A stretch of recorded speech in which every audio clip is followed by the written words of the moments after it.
California has 6 months before complete collapse. Experts are warning everyone. California has 6 months, maybe less. 6 months before something breaks that cannot be fixed. Before the largest economy in America crosses a line it can't come back from. I'm not being dramatic. I'm being accurate. Right now, as I'm recording this in early 2026, California is facing 4 simultaneous crises. Any one of them would be catastrophic on its own. Together, they're creating a perfect storm that experts are calling the Great California Reckoning. And the terrifying part? Most people living there have no idea how bad it's about to get. Let me give you just one number that should make your blood run cold. $68 billion. That's California's budget deficit for 2026. Not over 5 years, not theoretical, this year, on $68 billion more going out than coming in. To put that in perspective, that's bigger than the entire GDP of 15 US states. That's bigger than the economies of Luxembourg, Bolivia, and Iceland combined. You can't have a $68 billion hole and just keep going. Something has to give. And when it gives, 39 million people are going to feel it. But the budget crisis? That's just crisis number 1. Crisis number 2 is water. California's reservoirs are at 23% capacity. 23%. By July 2026, experts predict mandatory rationing across the entire state. We're not talking don't water your lawn, we're talking limits on showers and toilets. Crisis number 3 is insurance. State Farm, Allstate, and farmers have all fled California. The state is now the insurer of last resort for hundreds of thousands of homes. On when the next wildfire hits, and it will, that entire system collapses. And crisis number 4? The exodus. 400,000 people left California last year. The tax base is shrinking while costs are exploding. It's a death spiral. 4 crises, 6 months, 1 breaking point. By the time summer 2026 ends, California as we know it will be fundamentally different. The question isn't if it breaks. The question is which domino falls first. And I'm going to show you exactly what's coming. The $68 billion crater, the budget crisis. Nobody wants to talk about. Let me introduce you to Michael Torres. Michael is a high school math teacher in Sacramento. He's taught there for 14 years. He makes $78,000 a year. He coaches basketball. He runs the math club. He's exactly the kind of teacher California desperately needs. In March 2026, Michael got a letter from his school district. Budget cuts are coming. They're eliminating 1,200 teaching positions statewide. Michael's job is safe for now, but his class sizes are going from 28 students to 41. His supplies budget is being cut by 60%. The basketball program he coaches, canceled. Michael's story is playing out in every school district in California right now. Because when you have a $68 billion deficit, cuts aren't optional, they're survival. But here's what most people don't understand. This isn't a one-year problem. This is a structural collapse. California's revenue is falling while its costs are rising. And the gap is getting wider every single month. Let's break down the numbers because they're absolutely devastating. The revenue crisis. California's economy is powered by 3 main sources: income taxes, capital gains taxes, and property taxes. Income taxes. California depends heavily on high earners. The top 1% of earners pay 50% of all income taxes in the state. 50%. When those people leave, it creates a massive hole. And they are leaving. In 2025, California lost a net 47,000 people earning over $200,000 a year. That's not just 47,000 people. That's California's tax base walking out the door. Elon Musk moved to Texas, takes his taxes with him. Joe Rogan moved to Texas, takes his taxes with him. Dozens of tech executives, hedge fund managers, and high-income professionals, all gone, all taking their tax contributions with them. The California Franchise Tax Board estimates that the state lost $18 billion in annual tax revenue just from high-earner exodus over the past 3 years. $18 billion. Capital gains taxes. California taxes investment income at the highest rate in America. up to 13.3%. When the stock market is booming, California gets rich. But in 2025 and early 2026, tech stocks have crashed, venture capital has dried up, IPOs have stopped. Silicon Valley used to be a cash machine for California's budget. Not anymore. Capital gains tax revenue is down 34% year over year. That's another $12 billion hole. Property taxes. You'd think rising home values would help, right? Wrong. California's proposition: 13 caps property tax increases at 2% per year for existing homeowners. So even as home prices skyrocketed, property tax revenue barely moved. And now, home prices are falling. New buyers are getting tax assessments at lower values. Property tax revenue growth has completely stalled. In some counties, it's actually declining. So California is losing income tax revenue, capital gains tax revenue, and property tax growth, all at the same time. But the costs? Oh, the costs keep going up-y. The cost explosion. California has the highest poverty rate in America when you adjust for cost of living. 12 million Californians live below the poverty line. That means enormous spending on social services, Medi-Cal, food assistance, housing subsidies. The homeless crisis alone costs California $7 billion per year. And it's getting worse, not better. Homeless population up 12% in 2025. Camps are growing. Services are overwhelmed. Wildfires. California now budgets $3 billion annually just for fire suppression and response. That used to be $600 million 10 years ago. It's quintupled. Infrastructure. California's roads, bridges, water systems, and power grid are falling apart. The American Society of Civil Engineers gave California a C- grade. Fixing it would cost $125 billion. The state has maybe $8 billion budgeted. Pension obligations. This is the silent killer. California has $200 billion in unfunded pension liabilities. Teachers, firefighters, police, state workers, they were all promised pensions. But the state didn't save enough money to pay for them. Every year, California has to pay more and more just to keep up with pension obligations. In 2026, it's $15 billion. By 2030, it'll be $22 billion. That money comes out of the budget before anything else. Before schools, before healthcare, before roads. So you've got revenue collapsing and costs exploding. The result? A $68 billion deficit. What happens when you can't pay? Here's what people don't understand about government budgets. It's not like a household where you can just tighten your belt and figure it out. California has legal obligations, contractual obligations, constitutional obligations. Teachers have contracts. You can't just not pay them. Police and firefighters have contracts. Healthcare providers billing Medi-Cal have contracts. Bondholders who lent California money have contracts. When you have a $68 billion deficit, you have three options: cut spending, raise taxes, or borrow money. Option 1. Cut spending. California is already trying this. Governor Newsom proposed $32 billion in cuts for the 2026 budget. But here's the problem. Even $32 billion in cuts doesn't close a $68 billion gap. You need $36 billion more. And the cuts are brutal. School funding down 18%, state parks closing, healthcare services reduced, infrastructure projects canceled, to state worker layoffs. Maria Santos is a caseworker for California's Department of Social Services. She manages foster care cases in Los Angeles. She has 47 active cases right now. The recommended maximum is 15. I can't keep up, Maria told me. Kids are falling through the cracks. I know they are. But I'm one person handling the work of 3 people. The 2 other caseworkers on my team got laid off in February. They told us more cuts are coming in June. These aren't numbers on a spreadsheet. These are real people losing real services that real families depend on.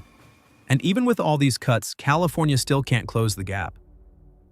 Option 2, raise taxes. California already has the highest taxes in America. State income tax tops out at 13.3%. Sales tax in some cities hits 10.25%. Gas taxes are the highest in the nation.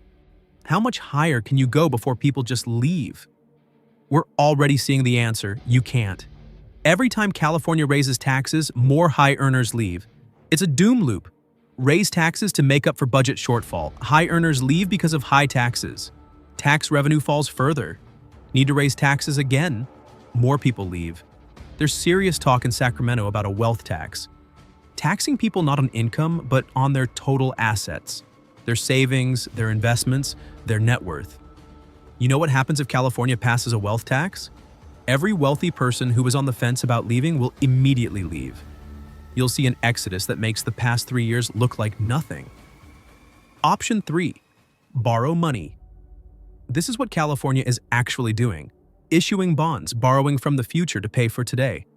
But here's the nightmare scenario that keeps budget analysts awake at night. California's credit rating is already under review. Fitch has California on negative watch. Moody's downgraded California's outlook to negative. If California's credit rating gets downgraded, borrowing becomes much more expensive. Interest rates on bonds go up, which makes the budget deficit even bigger, which requires more borrowing, which puts more pressure on the credit rating. It's another doom loop. And if California's credit rating drops low enough, they won't be able to borrow at all. At that point, the state literally cannot pay its bills. The 6-month clock. Here's why I say 6 months. California's fiscal year runs July to June. The 2026 to 2027 budget has to be finalized by June 30th, 2026. That's when the decisions get made. That's when the cuts become real. That's when the breaking point hits. Between now and June 30th, California has to either find $68 billion in cuts, impossible without destroying essential services, raise taxes massively, will accelerate exodus, make problem worse. Borrow unsustainable amounts, will trigger credit downgrades. Or some combination that still doesn't work. Financial experts I've spoken to say there is no good solution. Every path leads to severe pain. The only question is, what kind of pain? Dr. Jennifer Martinez is a public finance economist at UC Berkeley. She's been studying California's budget for 20 years. I asked her point blank, can California avoid a crisis? Her answer, no. The crisis is already here. The next 6 months determine how severe it becomes and how long it lasts. But we're past the point of avoiding it. Michael Torres, that math teacher in Sacramento, he's already applying for jobs in Texas and Arizona. I love California, he told me. I was born here. My family is here. But I can see what's coming. When those budget cuts hit, my job might disappear. Or my salary gets cut. Or my pension gets reduced. I can't wait around to find out which. The $68 billion deficit isn't an abstract number. It's the difference between California functioning and California breaking. And the clock is ticking. Crisis number 2, the water apocalypse, when the taps run dry. Let me tell you about Robert Chen. Robert owns a 450-acre almond farm in the Central Valley near Fresno. Third-generation farmer. His grandfather bought this land in 1962. Robert's father expanded it in the 1980s. Robert took over in 2008. For 60 years, 3 generations of the Chen family made a good living on this land, fed their families, sent kids to college, built a life. In March 2026, Robert got a letter from the California Department of Water Resources. His water allocation has been cut by 55%. 55%. He can't farm with 55% less water. It's not possible. His almond trees need a specific amount of water or they die. You can't just give them less water and hope for the best. Robert did the math. With his current water allocation, he can save about 180 acres of his farm. The other 270 acres? The trees will die. 15 years of growth. Millions of dollars of investment. Gone. I'm 54 years old, Robert told me. His voice cracked when he said it. I thought I'd hand this farm to my son. Now I'm watching it die in front of me. And there's nothing I can do. Robert's story is playing out across the entire Central Valley. Thousands of farmers, millions of acres. An entire way of life disappearing because California is running out of water. And it's not just farmers, it's everyone. The numbers that should terrify you. California's major reservoirs are at 23% capacity. Let me say that again because it doesn't sound real. 23%. Lake Shasta, California's largest reservoir, 19% capacity. Lake Oroville, 24% capacity. San Luis Reservoir, 21% capacity. These aren't small ponds. These are massive bodies of water that supply 27 million Californians with drinking water and irrigate $50 billion worth of agriculture annually. And they're nearly empty. How did this happen? 3 years of below-average rainfall. Snowpack in the Sierra Nevada mountains is at its third lowest level on record. Climate patterns have shifted. The atmospheric rivers that used to dump water on California, they're hitting further north now in Oregon and Washington. California is in a structural drought, not a temporary dry spell, a fundamental shift in water availability. And the demand? It keeps going up. More people, more farms, more industry, more lawns, more swimming pools, more golf courses. You cannot have rising demand and falling supply. Eventually something breaks. That breaking point is coming this summer. Mandatory rationing, July 2026. The California State Water Resources Control Board has already drafted emergency drought regulations that will go into effect July 1st, 2026. Most Californians have no idea what's coming. Here's what mandatory rationing actually means. Tier 1, moderate restrictions. Outdoor watering limited to twice per week. No watering between 10 a.m. and 6 p.m. Washing cars at home prohibited. Restaurants can only serve water if requested. Hotels must offer guests option to skip daily linen changes. Tier 2, severe restrictions. Outdoor watering once per week maximum. Fill swimming pools prohibited. Washing sidewalks/driveways prohibited. Decorative fountains must be turned off. Fines up to $500 per violation. Tier 3, critical restrictions expected by August. No outdoor watering at all. Mandatory low-flow shower heads, 1.5 gallons per minute max. Toilet flushing limits, if yellow, let it mellow. Laundry restrictions, full loads only. A maximum 3 per week per household. Fines up to $10,000 for violations. Jennifer Park lives in Irvine with her husband and 2 kids. She's an accountant, makes $95,000 a year, normal middle-class family. Wait, are you telling me the government is going to regulate how many times I can flush my toilet? Jennifer asked me when I explained Tier 3 restrictions. How is that even enforceable? It's enforceable through water meters. The city can see your usage. If your household of 4 is using more water than the mandated allocation, you get fined. First offense, warning. Second offense, $1,000. Third offense, $10,000 and potential water shutoff. This is insane, Jennifer said. We're not the problem. I take quick showers. We don't water our lawn. We're already being careful. But they're going to treat us like criminals because California mismanaged their water? She's not wrong.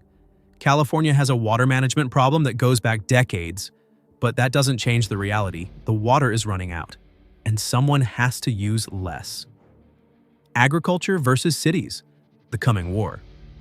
Here's where this gets really ugly. Agriculture uses 80% of California's water supply, 80%. But agriculture only contributes 2% of California's GDP. Cities and industry use 20% of California's water supply, but they contribute 98% of California's GDP. So when water gets scarce, who should get cut first? The economic argument is obvious. Cut agriculture. You save 80% of the water while only impacting 2% of the economy. But the political reality is different. California's agricultural lobby is powerful. These are multi-generational families, small towns that depend entirely on farming, a way of life. And here's the moral question. Should a golf course in Los Angeles get water while Robert Chen's 60-year-old family farm dies? Right now, California is trying to split the difference. Cut everyone a little bit. Agriculture gets cut 40 to 55%. Cities get cut 15 to 30%. But that doesn't work. It's not enough water saved to refill the reservoirs. And it's too much cut for agriculture to survive. Marcus Rodriguez grows tomatoes on 220 acres near Bakersfield. His water allocation got cut 48%. I can't grow tomatoes with 48% less water. The plants die. So I'm not growing tomatoes this year. I'm leaving the land fallow, no crop, no income. But I still have my mortgage. I still have equipment loans. I still have property taxes.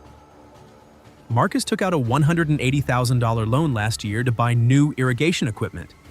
He can't pay it back with no crop. He'll default. The bank will foreclose. He'll lose everything. People in San Francisco don't understand, Marcus said. When we lose our farms, it's not just us. It's the workers who pick the crops, the truckers who haul them, the processing plants, the whole supply chain. And guess what? Your food prices are about to go way up. He's right.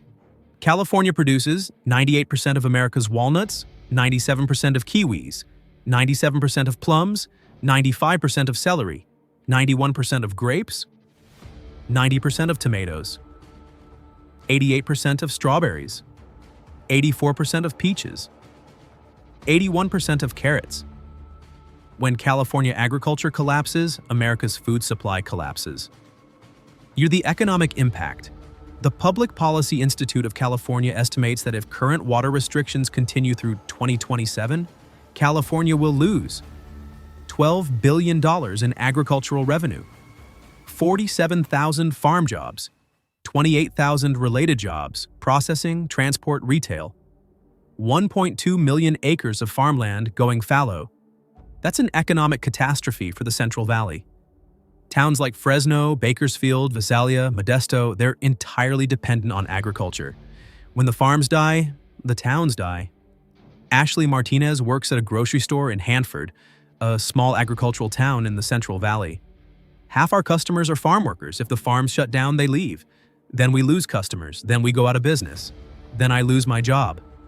Where am I supposed to go? The water crisis isn't just about water. It's about the economic foundation of an entire region collapsing. Can they fix it? California has talked about fixing its water problems for 30 years. Desalination plants, water recycling, better storage, more reservoirs, but none of it has happened at scale. Why? Because it's insanely expensive and politically impossible. A large desalination plant costs $4 to $5 billion to build and $200 million per year to operate. California would need at least 10 of them to make a dent. That's $50 billion in construction costs plus $2 billion annually in operating costs. Remember that $68 billion budget deficit? California doesn't have $50 billion lying around for desalination plants. Water recycling, same problem. Requires massive infrastructure, costs tens of billions. Building new reservoirs? You'd have to flood valleys, displace communities. Fight environmental lawsuits for a decade, then spend $8 to $12 billion per reservoir. It's not happening. Not in time. Dr. Sarah Kim is a hydrologist at Stanford University. She studies water systems. I asked her, can California solve its water crisis before it's too late? No, she said. Not with current political will and budget constraints. We needed to start 20 years ago. Now we're in crisis management mode. The question isn't, can we fix it? The question is, how do we survive it? The answer, apparently, is rationing, letting farms die, watching food prices explode, and hoping enough people leave California that demand drops enough to match supply. By summer 2026, millions of Californians are going to face a choice: live with severe water restrictions or leave. Robert Chen already made his choice. He's selling his farm. What's left of it? Moving to Idaho where water is abundant. My grandfather would roll over in his grave, Robert said. 3 generations, 60 years. And I'm the one who has to walk away. But what choice do I have? You can't farm without water. California's water crisis isn't coming. It's here, and it's only going to get worse. Crisis number 3, the insurance collapse. When your house burns and nobody will cover you. November 2023, the Mariposa Fire. 12,000 acres burned in the Sierra Nevada foothills. 347 homes destroyed. $2.4 billion in damage. Among the victims, Daniel and Lisa Richardson.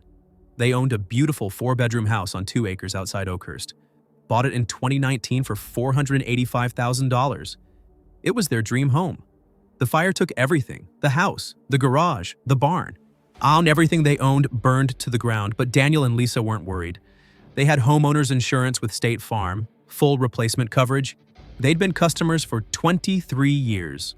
Always paid on time, no claims. Model policyholders. 2 weeks after the fire, they filed their claim. $680,000 to rebuild. 3 weeks after that, State Farm sent them a check for $420,000 and a letter. The letter said State Farm was not renewing their policy. And because State Farm wouldn't renew them, no other major insurance company would take them either. They were classified as high fire risk. Wait, Lisa said when she called me. They paid our claim, but now we can't get insurance? How are we supposed to rebuild a house we can't insure? They can't. Without insurance, they can't get a mortgage. Without a mortgage, they can't rebuild. They took the $420,000 payout and moved to Oregon.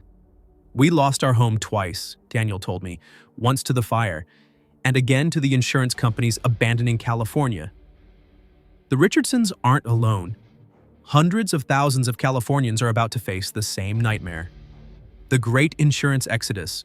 In the past 18 months, State Farm stopped issuing new homeowners policies in California, May 2023. Allstate stopped issuing new policies, November 2023. Farmers Insurance pulled out of Florida and significantly reduced California exposure, March 2024. AIG stopped writing new policies in high-risk areas, July 2024. Chubb limited new policies to homes under $3 million, January 2025. These aren't small regional companies. These are the biggest insurance companies in America, and they're all fleeing California. Why? Because they're losing money. Massive amounts of money. California wildfires in the past 5 years, 2021, $5.8 billion in insured losses.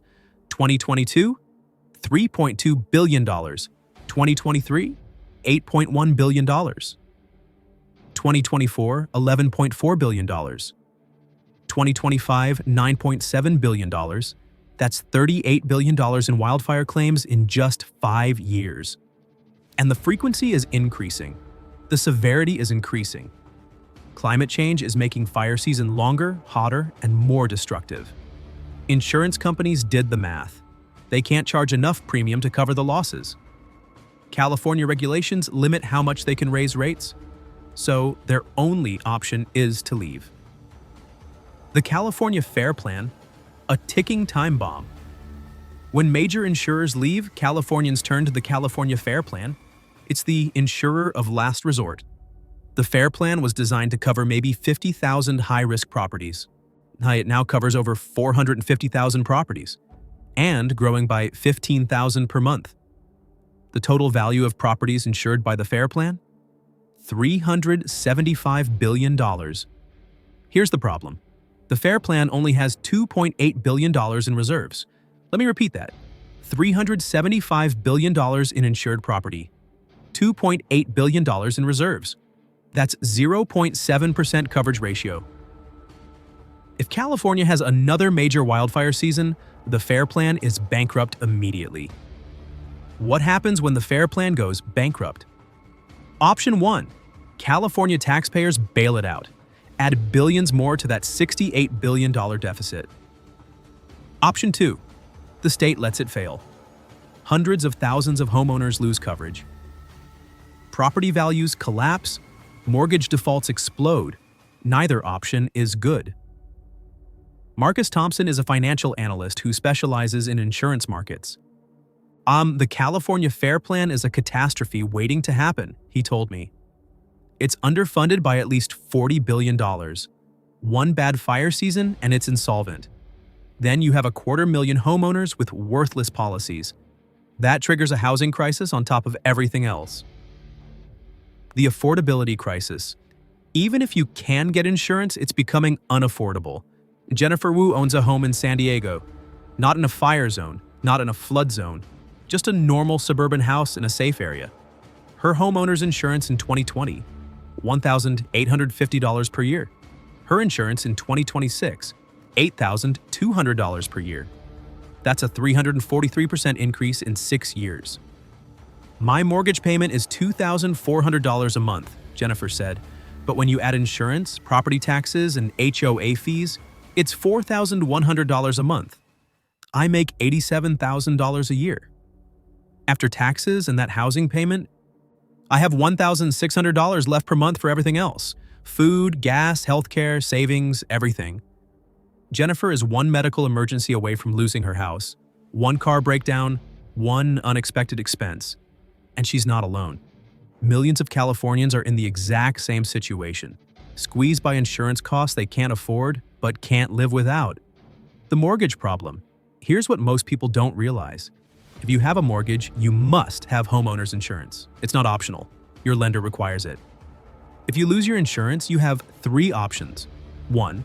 Find new insurance, often impossible or unaffordable. 2. Get force-placed insurance from your lender, costs 3 to 5 times normal rates. 3. Default on your mortgage. Carlos Martinez lives in Santa Rosa. His insurance was canceled in August 2025. He couldn't find another policy. And his lender force-placed insurance at $14,000 per year. His previous policy was $3,200. I can't afford $14,000, Carlos said. That's an extra $900 a month. I'm already stretched thin. So I have 2 choices.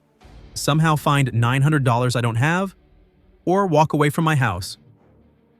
Carlos stopped paying his mortgage in December. He's now in default. Foreclosure proceedings start in May. I thought I was doing everything right, Carlos said. Bought a house, built equity, saved for retirement. But insurance companies leaving California destroyed all of that, and there's nothing I can do about it. The 2026 fire season. California's fire season typically runs May through October. We're heading into it right now. The National Interagency Fire Center predicts 2026 will be one of the worst fire seasons on record. Drought conditions, high winds, record temperatures, abundant dry vegetation from previous wet years. Dr. Michael Zhang is a climate scientist at UCLA who studies wildfire patterns. All the conditions are aligning for a catastrophic season, he told me. We're looking at potential for multiple simultaneous large fires, the kind that overwhelm response capabilities. If Dr. Zhang is right, if 2026 is as bad as predicted, here's what happens. Scenario 1. Major fire, $15+ billion in losses. Fair plan, bankrupt immediately. 100,000 plus homeowners with uncovered losses. State has to bail out fair plan, add $15 billion to deficit. Credit rating downgrade. Insurance crisis becomes national news. California housing market crashes as people flee fire risk areas. Scenario 2, multiple major fires. Use $25+ billion in losses. Total collapse of California insurance market. Emergency federal intervention required. Mortgage default spike. Banks take massive losses. California real estate values crater. Economic contagion spreads to other states. The insurance crisis isn't theoretical. It's not something that might happen someday. The companies have already left. The FAIR plan is already insolvent in all but name. We're just waiting for the fire that proves it. And that fire is coming. This summer. Maybe next month. Maybe next week. The psychological breaking point. I've talked to dozens of California homeowners for this video, and I keep hearing the same theme. I can't do this anymore. They're not talking about one thing. They're talking about all of it. The water restrictions, the insurance crisis, the budget cuts, the fires, the drought, the taxes, the cost of living, the feeling that everything is breaking at once. Sarah Johnson owns a home in Sacramento, elementary school teacher, makes $71,000. I've lived in California my whole life, she said. 44 years. I've defended it through everything, but I'm tired. I'm so tired. The insurance doubled. My water bill tripled because of drought surcharges. My property taxes went up 40%. Gas is $6.20 a gallon. I spend $900 a month on groceries for just me and my daughter. Sarah paused, started crying. I don't want to leave. This is my home. But I can't afford to stay. And that breaks my heart. That's the story of California right now. People who love the state but can't afford to live there anymore. People watching their home become unlivable in real time. Budget crisis, water crisis, insurance crisis. 3 catastrophes happening simultaneously, each one feeding the others, creating a doom loop that's accelerating every day. And we still haven't talked about crisis number 4, the Exodus. Crisis number 4, the Exodus acceleration. When the tipping point becomes an avalanche.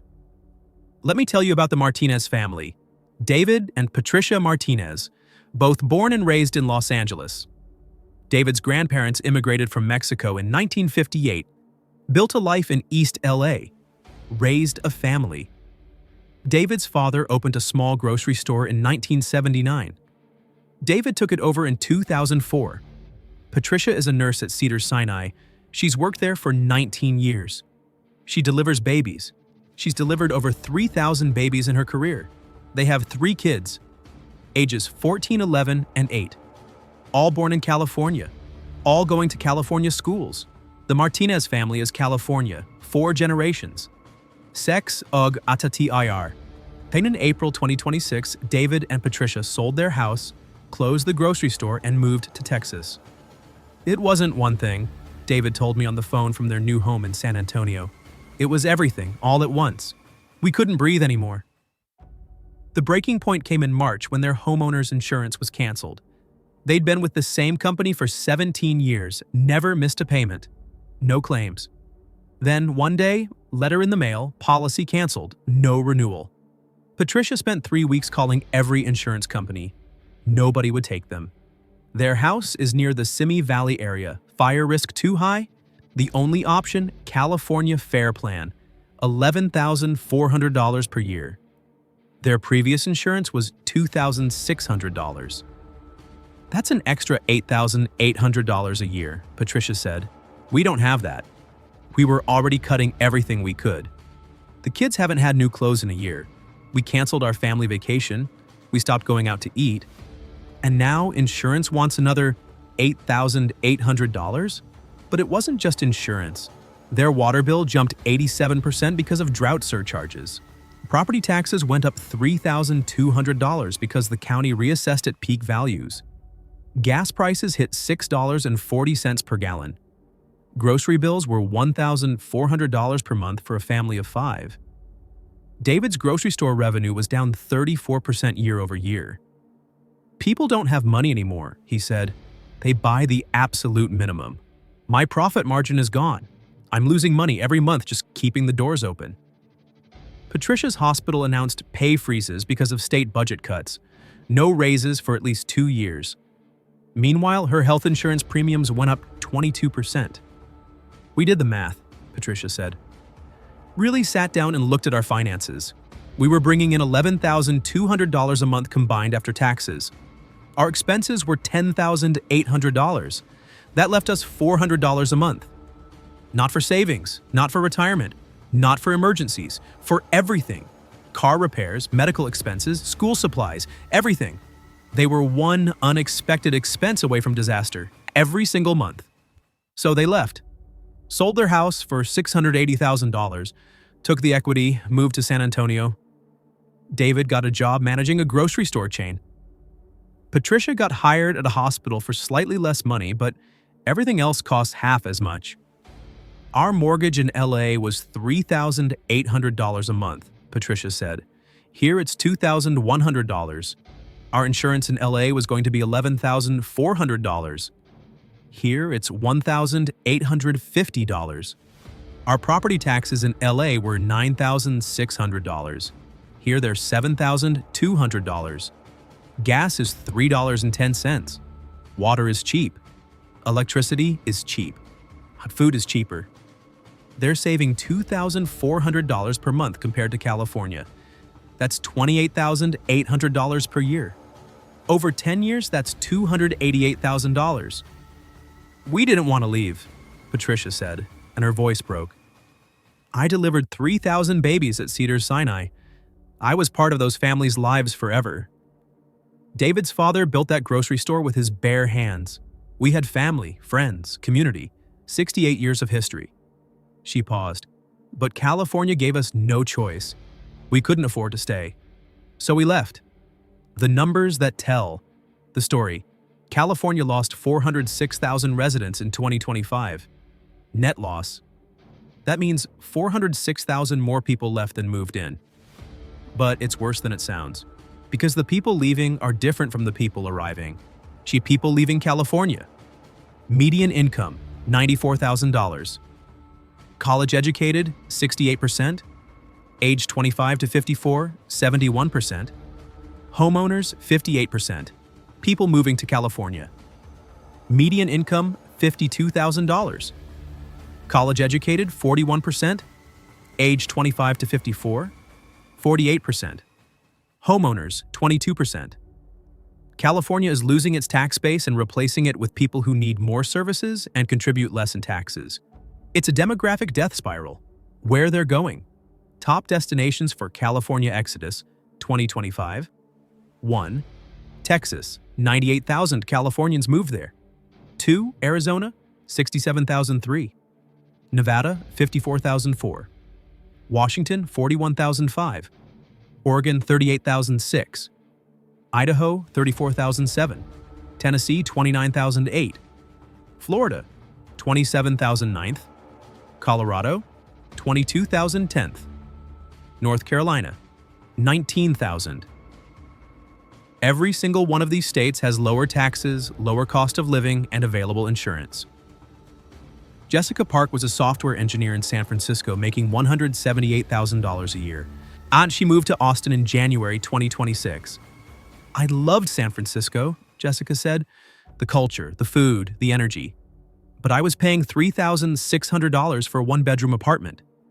That's $43,200 a year for 650 square feet. I was making six figures and living like I was broke. In Austin, I rent a two-bedroom house with a yard for $2,100. I'm saving $1,500 a month. That's $18,000 a year. Over my career, that's life-changing money. But Jessica isn't even the important story. Because she's high income, she'll be fine anywhere. The important story is the middle class. Teachers, nurses, firefighters, plumbers, the people who make society function, they're the ones who can't afford California anymore. Marcus Thompson was a high school history teacher in San Diego for 11 years. Made $76,000, loved his job, loved his students. I did everything right, Marcus said. Went to college, got my credential, dedicated my life to education. But I was living in a two-bedroom apartment with two roommates at age 34. I was making $76,000 and I couldn't afford to live alone. That's insane. Marcus moved to Raleigh, North Carolina. Teaching job paying $61,000, lower salary. But his two-bedroom apartment costs $1,350 versus $2,800 in San Diego. He's keeping more money on a lower salary. California doesn't value teachers, Marcus said. They say they do. But if they valued us, we could afford to live there. The acceleration. Here's what terrifies economists. The exodus is accelerating. 2019, California lost 135,000 net residents, 2020. Lost 182,000, 2021. Lost 247,000, 2022. Lost 311,000, 2023. Lost 343,000, 2024. Lost 368,000, 2025. Lost 406,000? It's not slowing down. And it's speeding up. And 2026 is on track to be even worse. Through the first 3 months of 2026, California has already lost 127,000 net residents. Annualized, that's 508,000 for the full year. 500,000 people. Dr. Jennifer Torres is a demographer at USC who studies population trends. We're approaching a tipping point, she told me. When enough people leave, it creates a self-reinforcing cycle. People see their friends leave, their neighbors leave, their co-workers leave. It normalizes the idea of leaving, and then more people leave. She calls it social proof of exodus. 10 years ago, leaving California was seen as giving up, Dr. Torres explained. Now it's seen as the smart financial move. That psychological shift is huge. Once leaving becomes the norm instead of the exception, the exodus accelerates exponentially. We're watching it happen in real time. The tax revenue catastrophe. Remember that $68 billion budget deficit? The exodus is making it worse every single month. High-income earners leaving California. 2023, 38,000 people earning $200,000 plus left. 2024, 42,000 left. 2025, 47,000 left. 2026, projected, 58,000 will leave. Each high earner who leaves takes $15,000 to $40,000 in annual tax revenue with them. Forever. 47,000 high earners leaving in 2025 equals approximately $1.1 billion in annual tax revenue gone. Just from that 1 year's exodus. But it compounds. All the high earners who left in 2020, 2021, 2022, 2023, 2024, and now 2025. They're all still gone. All still not paying California taxes. The cumulative effect is staggering. California has lost an estimated $26 billion in annual recurring tax revenue from the exodus over the past 5 years. That's $26 billion that California no longer collects every single year. And it's accelerating. The brain drain. It's not just about taxes, it's about talent. California is losing doctors, engineers, entrepreneurs, researchers, teachers, nurses, the people who innovate, the people who start companies, the people who create value. Silicon Valley used to be the undisputed tech capital of the world. But in 2025, Austin, Texas attracted more venture capital investment than San Francisco for the first time ever. Eat tech companies that started in California but moved headquarters, Oracle to Austin, Palantir to Denver, Hewlett-Packard to Houston, Tesla to Austin, X, Twitter, to significantly reduced SF presence. Elon Musk summed it up in a tweet. California made it impossible to build things. Texas makes it possible. Whether you agree with him politically or not, the pattern is clear. California is hemorrhaging the industries that made it rich. The social fabric tears, but there's a human cost beyond economics. Amanda Rodriguez is 67 years old. She's lived in Sacramento her entire life, raised 4 kids there, has 7 grandchildren there. 3 of her 4 kids have left California in the past 2 years. 1 to Idaho, 1 to Texas, 1 to Tennessee. My family is scattered, Amanda said, and she started crying. We used to have Sunday dinners. Everyone together. Now I see my grandkids twice a year if I'm lucky. My daughter in Idaho, I've seen her twice in 2 years. I FaceTime with my grandkids, but it's not the same. California isn't just losing residents. It's losing families, communities, connections, the social fabric that holds places together. I can't afford to leave, Amanda said. I'm on Social Security. My house is paid off. If I sell and move, where would I go? My whole life is here. But my kids couldn't afford to stay. So now I'm alone. This is happening to hundreds of thousands of California families. Parents staying, kids leaving, grandparents never seeing grandchildren. Friendships ended by geography. The cost isn't just financial, it's human. The breaking point. Which domino falls first? We've covered 4 crises. 1. $68 billion budget deficit. 2. Water running out. 3. Insurance market collapse. 4. Mass exodus accelerating. Each crisis is catastrophic on its own. Together, they create a doom loop where each crisis makes the others worse. Budget deficit to service cuts to more people leave to less. Tax revenue to bigger budget deficit. Water crisis to agriculture dies to food. Prices spike to people can't afford to live.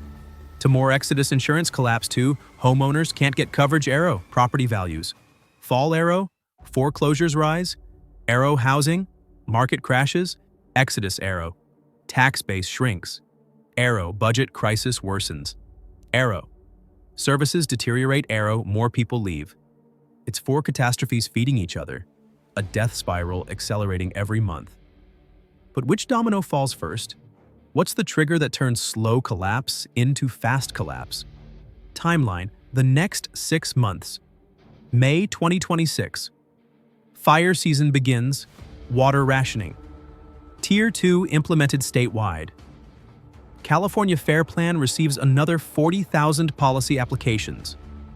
Exodus hits 55,000 for the month, highest single month ever, June 2026. Budget deadline, June 30th. Governor forced to announce final budget cuts. School districts finalize layoffs. 12,000 teachers statewide. Credit rating agencies review California's outlook July 2026. Mandatory water rationing goes to Tier 3 in major cities. Outdoor watering banned entirely. First major wildfire of season, predicted 8,000 plus acres. Housing market inventory hits 15-year high as people list to escape August 2026. Peak fire season.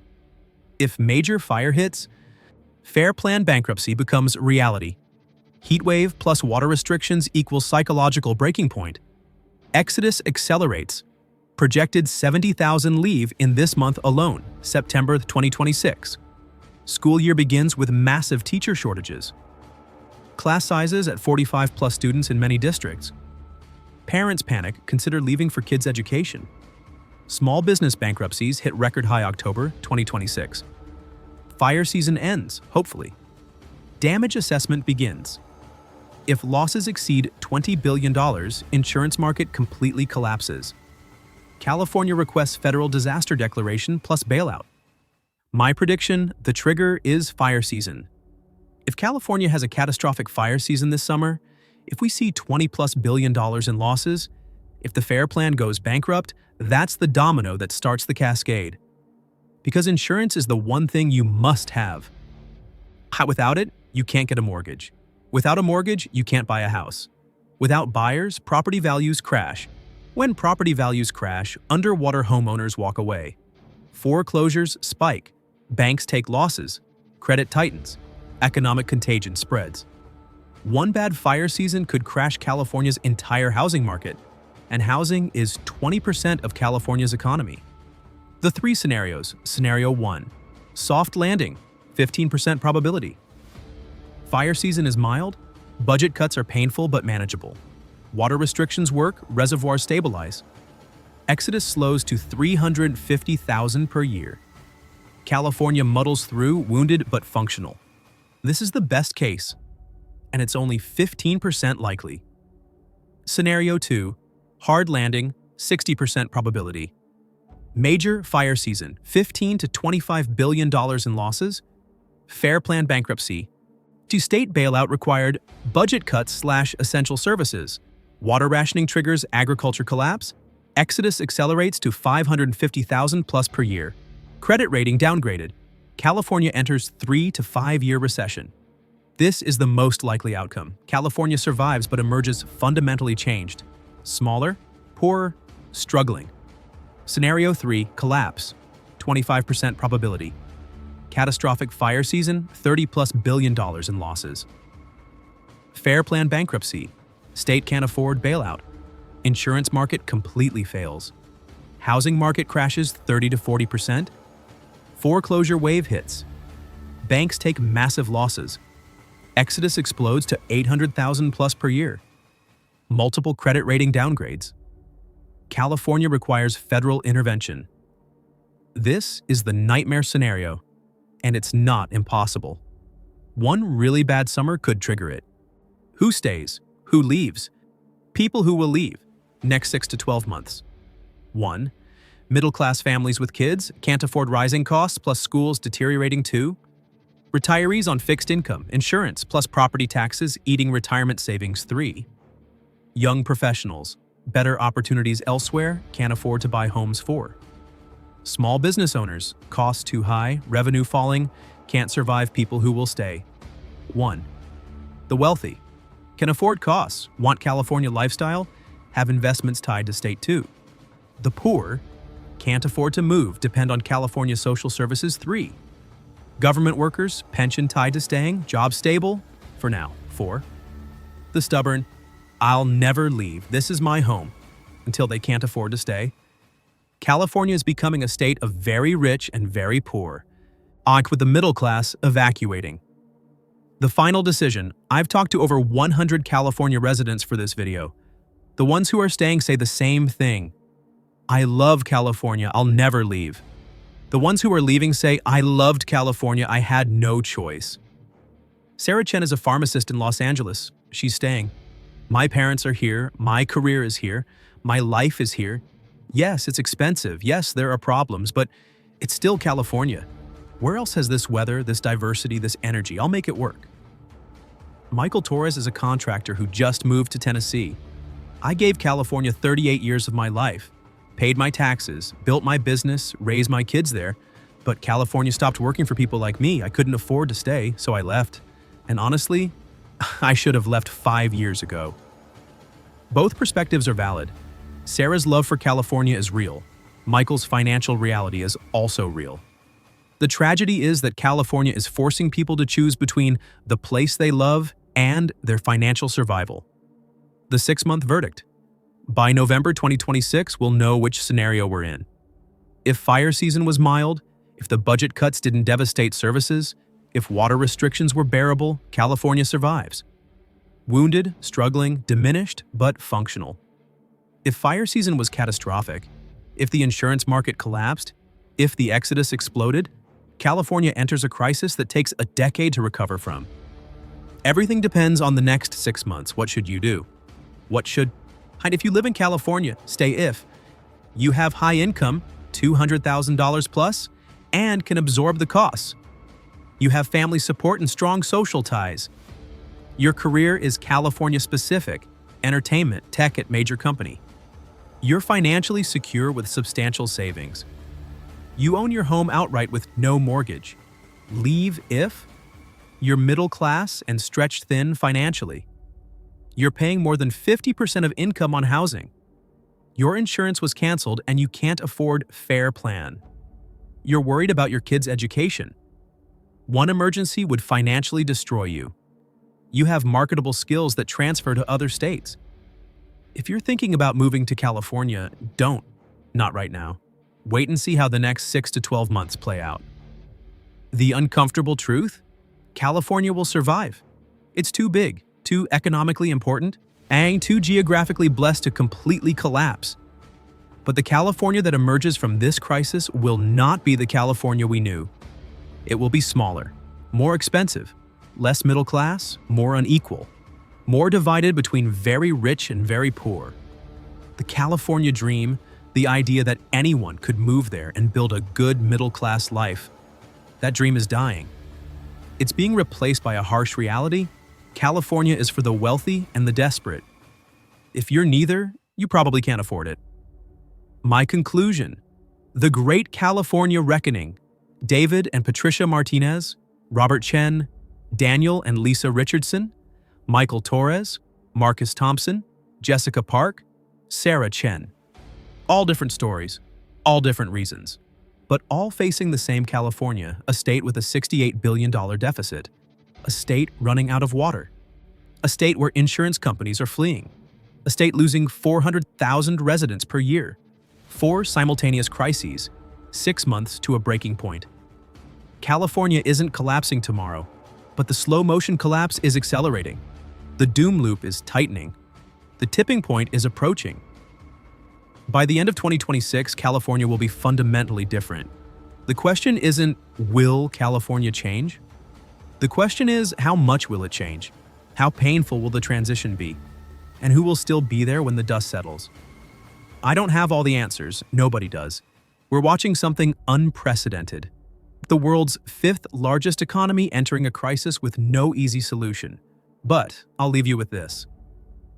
Patricia Martinez, the nurse who delivered 3,000 babies in Los Angeles over 19 years, told me something before we hung up. I loved California, she said. Past tense, I loved it. But California stopped loving us back. That's the epitaph of the California dream. It was real. It was beautiful. It gave millions of people the chance to build a better life. But somewhere along the way, it broke. And now people who devoted their entire lives to California are being forced out by forces beyond their control. $68 billion deficits, water rationing, insurance collapse, mass exodus. The Great California Reckoning is here. The only question is, are you going to stay and weather it? Or are you going to leave while you still can? 6 months. That's how long we have to find out. What's your situation? Are you in California? Staying or leaving? Drop your story in the comments. Both sides welcome. No judgment. The next 6 months will determine California's future for the next decade, and yours. Subscribe because this is far from over. The collapse is just beginning.